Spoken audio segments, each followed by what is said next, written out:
Hello all. So today's topic is RTP, Real-Time Transport Protocol.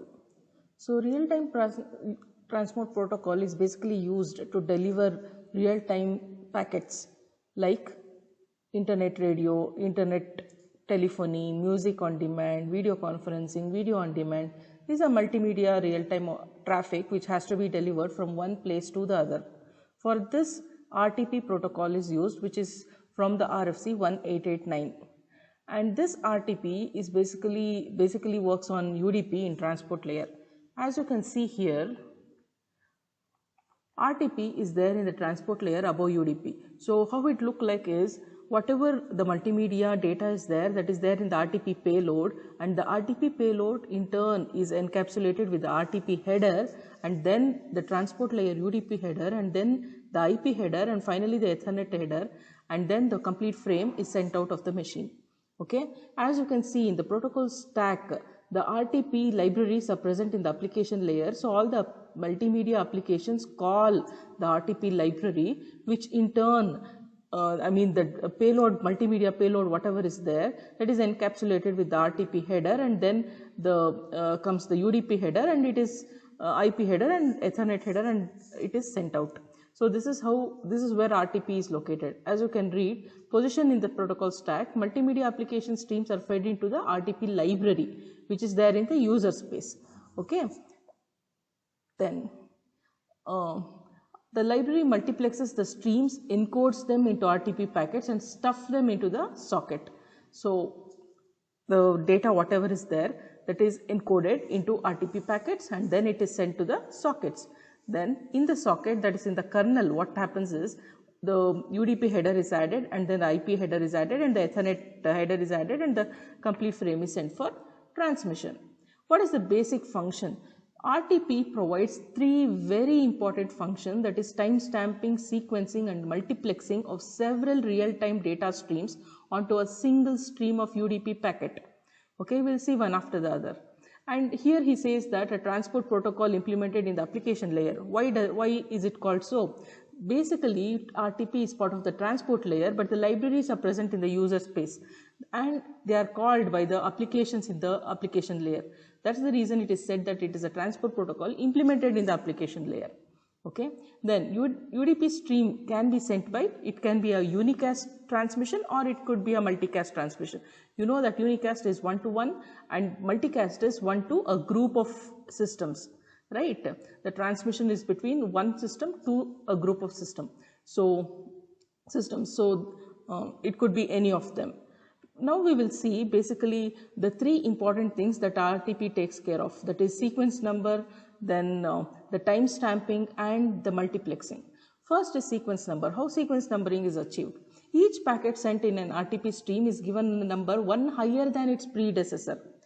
Okay, so now if one packet is sent and it is numbered 1, then the next packet that is sent will have the sequence number 1 plus 1, 2, 3, 4, like that. Why sequence number is required? Sequence number is required to identify the missing packets as well as to identify the out of sequence delivered, out of sequence delivery, right? Like since they are UDP packets, they do not arrive at the same time because they take different path, right?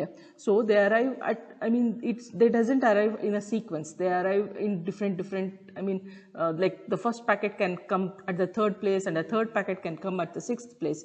So there has to be some way using which the receiver can arrange the packets in a sequence. For this sequence number will be useful. Okay. Then other than this, time stamping. See, when you are transmitting a multimedia data, for example, you are watching a video. There has to be synchronization between the lip movement and the audio. Correct? So if the synchronization is not there, then it's not good to, we don't like it, right? So time stamping is very important in case of multimedia. Okay, so first sample, a random number in each packet is applied relative to the time stamping. Destination does buffering, replaying reduces jitter. So why this time stamping is required is based on to synchronize the audio and the video. Okay, so one packet has received a video which starts at time X, then the audio also should match when you play that, the audio should also match with the video at time X, okay, or else there will be no synchronization, and there may be some jitter as well that gets introduced into the video. So all these problems can be solved using time stamping. It, as we can see here, it enables synchronization of multiple streams. For example, a stream can contain one video, two audio, and the video for this, second audio that is present in here can come as a different packet. So to synchronize all these things, this time stamping is very important. Now we will see how the actual RTP header look like. So this is what a 3 to 32-bit RTP header looks like. So we will see a real-time packet parallelly to understand it. As you can see here, the first one is the version number, and here you can see that the version number is 2, right? Then P is nothing but padding. Now the padding is basically, it indicates that the packet has been padded to a the packets has to be the multiples of 4 bytes, correct? So that's the reason the padding bit is there. Then the X bit is there. When it is set, it indicates that there are more options that are attached to the header. Okay, so this is when it is set, it indicates that the extension header is present. And next comes CC, that is contributor count. This field indicates the number of contributing sources.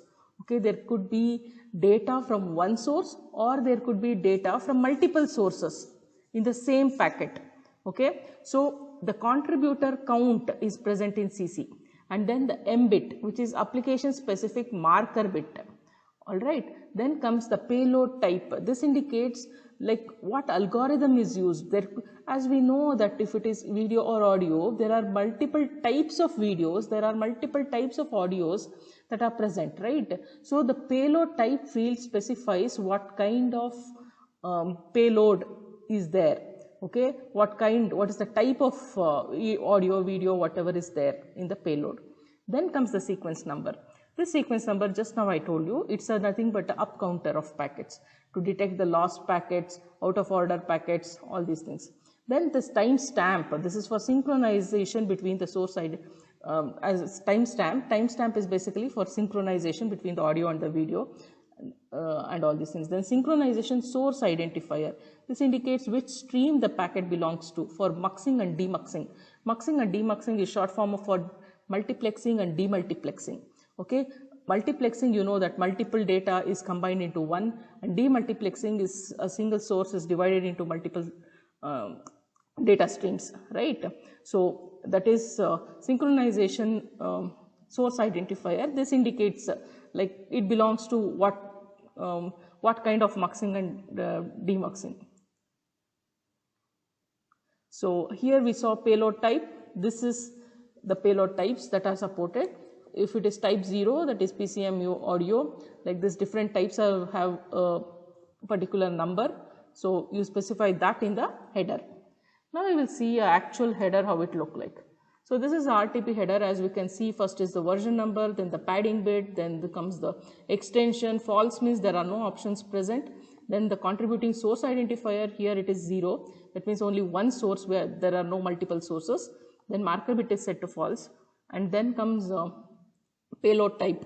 As we saw in the table, the payload type will say what kind of payload is present. So it says the payload type is 8. Okay, so here yeah, you can see 8 is PCMA audio.